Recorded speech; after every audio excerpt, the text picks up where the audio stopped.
and hard about whether I'd even touch this topic, but with everybody else making videos, I thought it was really important that I weigh in with my opinion. So I want to talk just a little bit about the Rewired Soul again.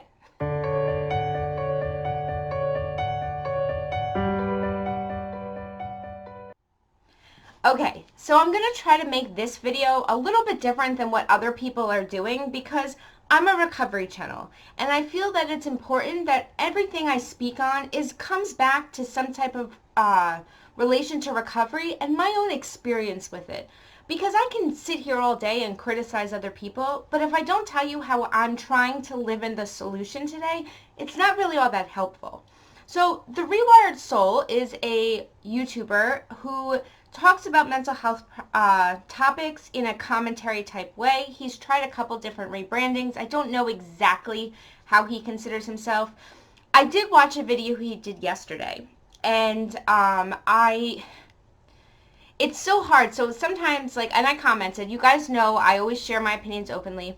For some reason, my criticism comments have come off, have labeled me in the hate mob. So for some reason, he thinks I'm this big hater.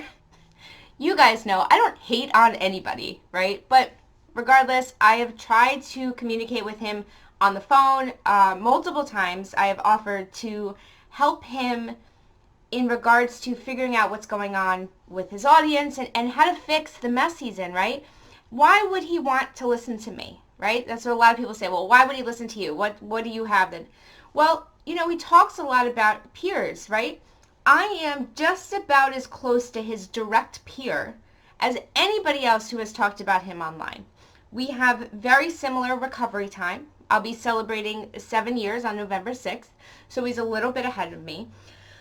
We both have experience working and being around people who have both addiction and different mental health stuff. I would not say, though, that my experience makes me any sort of expert or even qualified to say anything on certain mental health topics. So I stick away from that. But we really have the same experience there.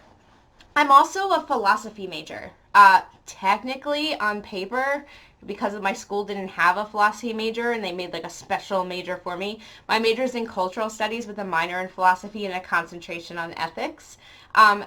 But in short, I'm a philosophy major. And I know how much he loves philosophy and ethics and moral psychology. And that's exactly the type of stuff I studied in school and have a degree with. So I thought that as his peer, that I could potentially help him in a way that other people couldn't, right?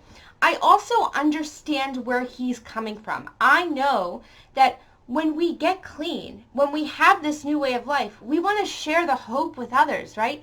We want to, reach out and say, and save lives, right? Because when we get a second chance at life, the feeling it's hard to put into words. If you were an addict, when you get into recovery, you feel like you've been given a whole new chance at life. And the feeling is so incredible. You want everybody else who struggles with addiction to get to experience it too, right?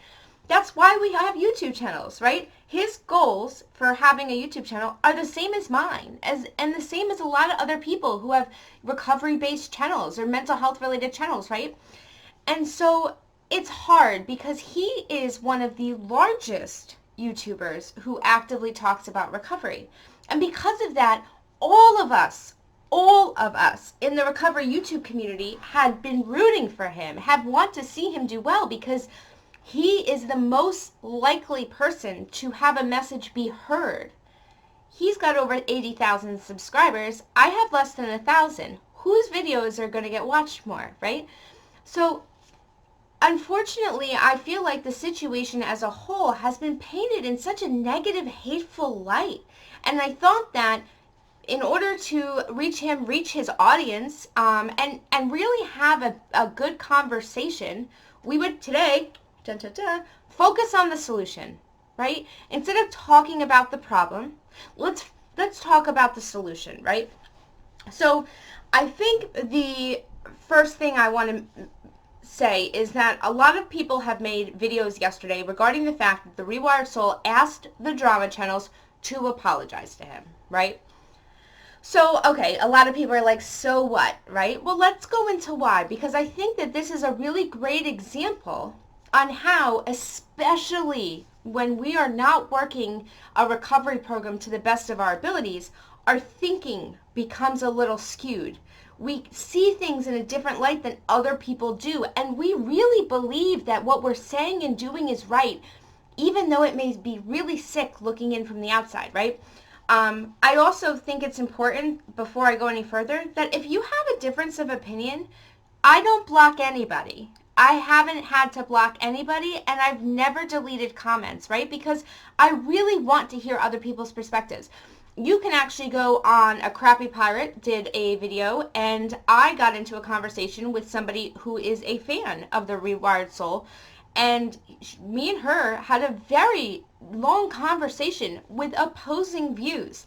I encourage you to read it, because I will tell you this, nowhere in that conversation were we cruel to each other, were we disrespectful, did we put people down? No, in fact, her and I now are friendly on Twitter.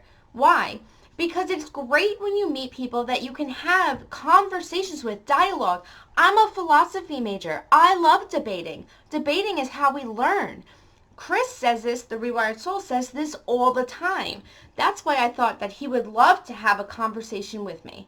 But, you know, everybody does their own thing. So anyway, going back, he had said that the drama channels owed him an apology. And people lost it. People were saying, how dare you say that the drama channels owe you an apology when you owe so many other people apologies? So I think what's important is that we look at those things as two separate issues, right? Because they really are unrelated. Not to say that people's feelings are invalid, because I do believe he owes people an apology, but I think that in order to make things more understood, we need to separate those, right? And one, like, just because I make an apology to you for something, like, doesn't mean maybe you don't owe me one, right? Like, we have to look at them separately, right? Each person's thing separately. So the reason that the Rewired Soul wants an apology is because apparently Trisha Paytas came out and said that she had BPD or something like that. And the Rewired Soul was like, see, I told you I was right. You guys gave me a hard time for saying this, and it turns out I was right. So the reason that people are kind of laughing at this, and I do this in a kind, loving way. I really want the Rewired Soul. I have offered so many times to, like, explain this to him one-on-one, because I think so much gets lost in translation. I want him to understand why people look at that and say, are you joking, right? Because if you can't understand why your message isn't coming across, then you can't grow from it. So the reason that a lot of the drama channels were originally talking about him in that way really had very little to do with the fact that he said that Trisha Paytas had BPD, right? The reason that the drama channels had gotten on him was because he had been doing so many videos about Trisha Paytas. Trisha Paytas said some crappy things about being an addict. And he reached out to all the drama channels, individual messages. I think in his book he mentions they're copy-pasted, but there's screenshots of them. They're not. They're all separate. And he reached out to all these different drama channels to try to get them to cover the story, right? Now, on a YouTube perspective, that's probably pretty smart, right? You want to reach out, you want more people to cover a topic, and sometimes even negative attention is better than nothing, right? They say negative attention is better than no attention. So the fact that he reached out to drama channels and stuff, I understand why he did that, and I'm not going to fault him for it, right? We all try to reach out to bigger YouTubers to do collabs or to get them to notice us. That's how we build an audience, right? But I think that the problem is when you're portraying yourself as caring about other people's mental health, it comes off as being insincere when you're negatively talking about somebody's mental health. It didn't matter that it was confirmed by her that she had some diagnosis that you thought she had, right? Like that wasn't the issue to begin with. The issue is it's almost as if I'm a recovery channel. If I started started trying to push people to like use drugs, right? Like you'd be like, why are you doing that? That's the complete opposite of your purpose, right? So when you criticize someone's mental health, when you're a mental health channel meant to help people, it comes off as being insincere. It comes off as very confusing. It's a conflicting message, right? So there's that. In regards to him owing an apology to other people, I think that for a lot of people, that is definitely the case. I will say that part of the recovery process teaches us that we have to make amends when we're ready to make the amends. And perhaps he's not ready to make them. I have personally seen, I'm not talking about it, I have personally seen messages and things that he has said to newcomers in recovery. I have seen him criticize people who are very newly clean in pretty harmful ways. And so, yes, I do believe that the Rewired Soul has caused unnecessary harm to people that he does owe an amends for. And to be completely honest, I think this whole idea of there being a hate mob, for his case, forget anybody else, forget any other situation, just for this one. The idea of there being a hate mob is actually quite sad. Because yes, there are people who say terrible things. I have seen some of those comments on his page. He is not making it up when he says people tell him to off himself and all sorts of things. Yeah, I've seen it, right? But that's not the majority of people he lost. The subscribers that he's still losing. He is still dropping subscribers all of the time. And this is why. And I say this because I want to help. I get criticized sometimes for being too neutral, for being the kind of person who wants to solve everything, fix things, right? I am not a troublemaker. I do not instigate, right? So this is not meant for that. He's not taking accountability for the mistakes that he has made.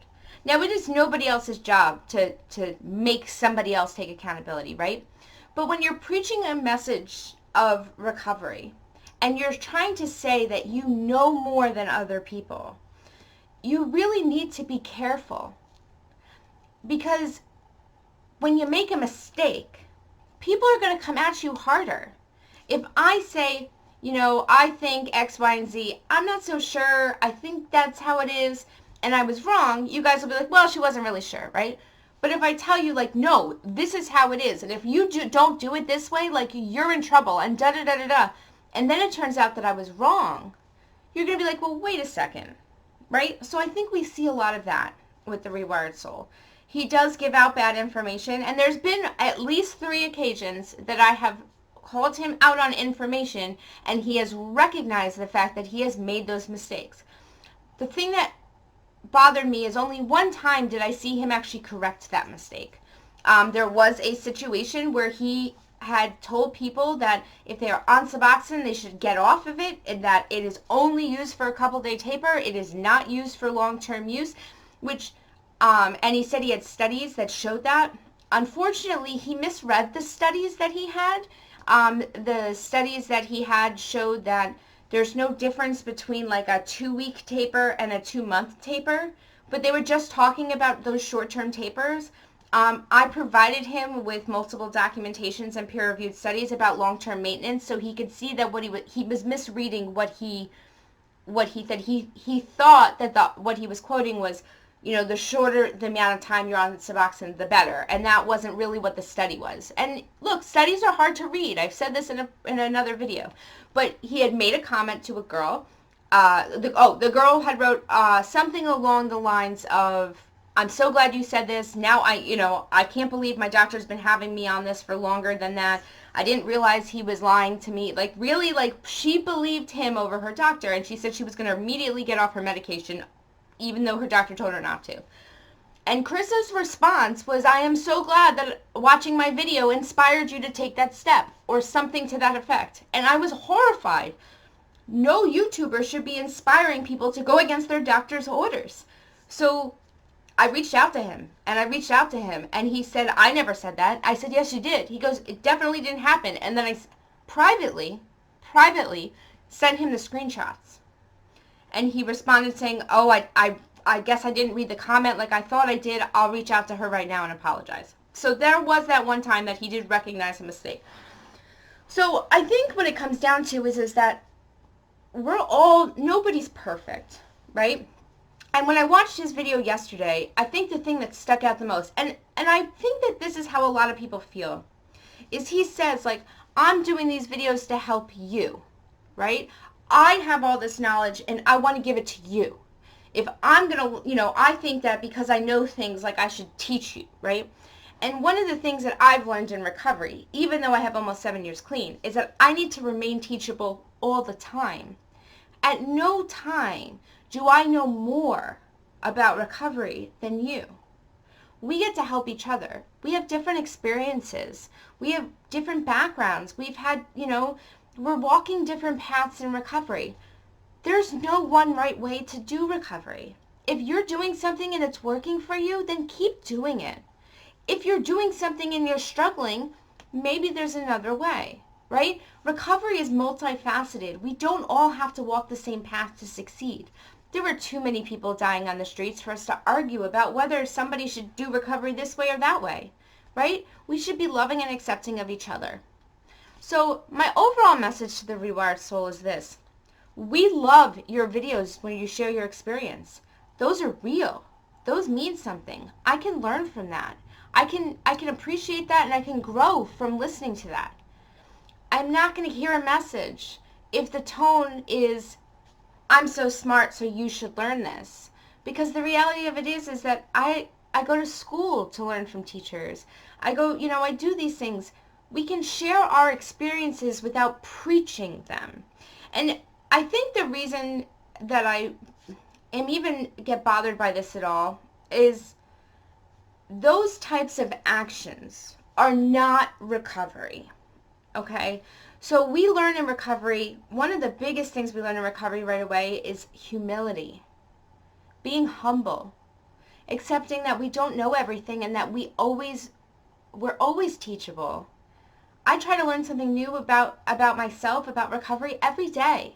If I thought I knew everything, I would never be open to that.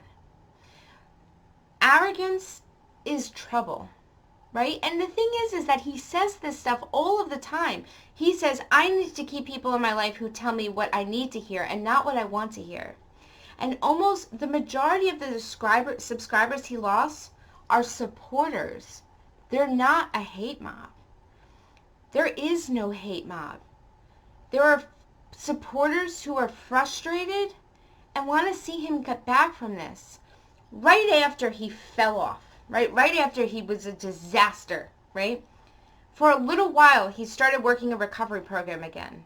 And you could get the hope that maybe he was learning something from this whole experience. I guess he stopped going. As far as I know, he's not actively working any recovery program, at least according to what he shares. He says he used to go to meetings. He used to have a sponsor. I think he has a therapist, but for me, staying plugged into other people in recovery is vital.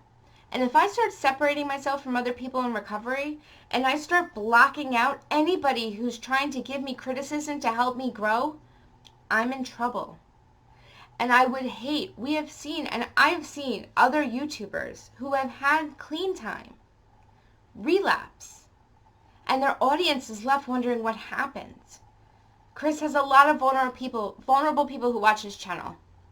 And setting an example of recovery, that being arrogant and self-righteous and, almost like this narcissistic personality isn't helping those people. He has so much to teach. He does. There's no denying it. Nobody disagrees with that. Nobody is hating on him. People just want to see him learn from his mistakes. Show us what it means to be in recovery. Show us what that means. How do we go through something hard and not use? The fact that he was canceled, which, that's another topic, and he didn't use, I'd like to hear about that. How did you get through hard life things and not use? That's how you help people. Don't tell me what to do. Tell me what you did. That's how recovery works. So anyway, I hope you got something from that. I just really want to make it very clear that I am in no way part of this hate mob. I'm not entirely convinced that this hate mob even exists. I really just believe there's a lot of people who were hurt by the Rewired Soul's actions and are holding on, hoping that he grows and changes from this, because in recovery we learn forgiveness. But we need to see people try.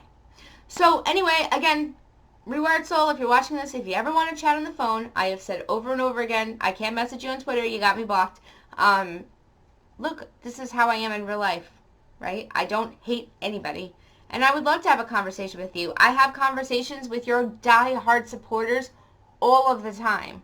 People who still support you. I talk to them all of the time. Ask them. So anyway, if you enjoyed this video, please give it a like. If you haven't subscribed to my channel yet, please do. Every Wednesday, 9 p.m. Eastern Standard Time, we do live trivia. It's so much fun. So yeah, I hope to see you guys there. Hope you have a great weekend. Love you all. Bye, guys.